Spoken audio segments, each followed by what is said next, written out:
ಇಂದ ಡಿಸಿಷನ್ ತಾಳಿ supreme court ಅಲ್ಲಿ ಒಂದು ಪಿಟಿಷನ್ ಹಾಕಿ ನೋಡೋಣ. ಕರ್ನಾಟಕ ಸರ್ಕಾರದ ಫಸ್ಟ್ ಟೈಮ್ ಇದು ಎಂಟರ್ ಬಂದು ಇಡೀ ಇಂಡಿಯಾ ದೇಶದಲ್ಲಿ ಕರ್ನಾಟಕ ಸರ್ಕಾರ ಇಂಥ ಒಂದು ಮೂವ್ಮೆಂಟ್ ಅನ್ನ ಸುಪ್ರೀಂ ಕೋರ್ಟ್ ಕೇಳಿದೆ ಅಂತ ಹೇಳಿ ಒಂದು ದೊಡ್ಡ ಹೆಸರು ಬರಲಿ. ನೋಡೋಣ ಸುಪ್ರೀಂ ಕೋರ್ಟ್ ಜಡ್ಜಿಗಳು ಏನ್ ಮಾಡ್ತಾರೆ ನೋಡೋಣ. ಅವ್ರ ಮಕ್ಕಳಿಗೆ ಆದ್ರೆ ತೊಂದರೆ ಆದ್ರೆ ನಮ್ಮ ಮಕ್ಕಳಿಗೆ ತೊಂದರೆ ಆದ್ರೆ ಸುಪ್ರೀಂ ಕೋರ್ಟ್ ಜಡ್ಜಿ ಮಕ್ಕಳಿಗೆ ತೊಂದರೆ ಇದು ಒಂದು ಡಿಸಿಷನ್ ಹಾಕ್ತಿರಲ್ವ ನೀವು. ನಾನು ಅಧ್ಯಕ್ಷ ಆಗಿದ್ದೆ ಸ್ವಾಮಿ, ಮುನ್ಸಿಪಲ್ ಅಧ್ಯಕ್ಷ ಆದನು.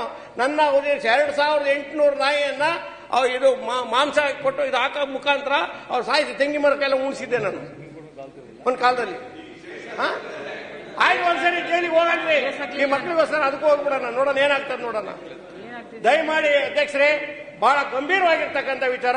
ನಮ್ಮ ಸ್ಟೇಟ್ ಗವರ್ಮೆಂಟ್ ಇಂಡಿಯಾ ದೇಶದಲ್ಲಿ ಫಸ್ಟ್ ಮೂವ್ಮೆಂಟ್ ಮಾಡಿ ಸುಪ್ರೀಂ ಕೋರ್ಟ್ ಕ್ವಶನ್ ಮಾಡಿ ದಯಮಾಡಿ ಪ್ಲೀಸ್. ಡಿಸಿಷನ್ ತಾಳಿ ಸುಪ್ರೀಂ ಕೋರ್ಟ್ ಅಲ್ಲಿ ಒಂದು ಪಿಟಿಷನ್ ಹಾಕಿ ನೋಡೋಣ. ಕರ್ನಾಟಕ ಸರ್ಕಾರದ ಫಸ್ಟ್ ಟೈಮ್ ಇದು ಎಂಟರ್ ಬಂದು ಇಡೀ ಇಂಡಿಯಾ ದೇಶದಲ್ಲಿ ಕರ್ನಾಟಕ ಸರ್ಕಾರ ಇಂಥ ಒಂದು ಮೂವ್ಮೆಂಟ್ ಅನ್ನ ಸುಪ್ರೀಂ ಕೋರ್ಟ್ ಕೇಳಿದೆ ಅಂತ ಹೇಳಿ ಒಂದು ದೊಡ್ಡ ಹೆಸರು ಬರಲಿ. ನೋಡೋಣ ಸುಪ್ರೀಂ ಕೋರ್ಟ್ ಜಡ್ಜಿಗಳು ಏನ್ ಮಾಡ್ತಾರೆ ನೋಡೋಣ.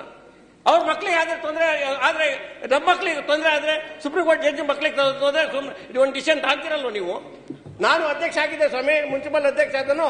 ನನ್ನ 2800 ನಾಯಿಯನ್ನ ಇದು ಮಾಂಸ ಕೊಟ್ಟು ಇದು ಹಾಕೋ ಮುಖಾಂತರ ಅವ್ರು ಸಾಯಿಸಿ ತೆಂಗಿ ಮರಕ್ಕೆಲ್ಲ ಉಣಿಸಿದ್ದೆ ನಾನು ಒಂದು ಕಾಲದಲ್ಲಿ.